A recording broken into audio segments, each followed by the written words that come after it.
Child Predator যে কিনা বাচ্চাদের উপরে হামলা করে, বাচ্চাদেরকে ফিজিক্যালি অ্যাবিউজ করে, সেক্সুয়ালি অ্যাবিউজ করে, এইরকম একজন চাইল্ড প্রেডিটর। তো তার কমন কোনো প্যাটার্ন ছিল না। সে কোনো ব্ল্যাককে কখনো হামলা করতো, হোয়াইটকে করতো, আর ব্রাউনকে করতো, ছেলে অথবা মেয়ে বয়সেরও কোনো প্যাটার্ন ছিল না।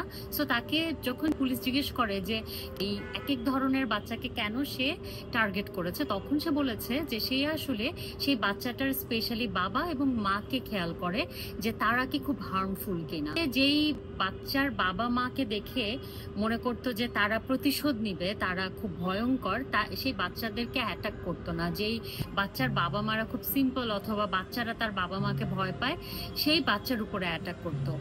একটা বাচ্চাকে প্রোটেক্ট করার পাশাপাশি নিজেরও এমন একটা ইমেজ থাকা দরকার আছে as a father or mother, যে আমি আমার সন্তানের প্রোটেকশনের জন্য আই ক্যান ডু এনিথিং।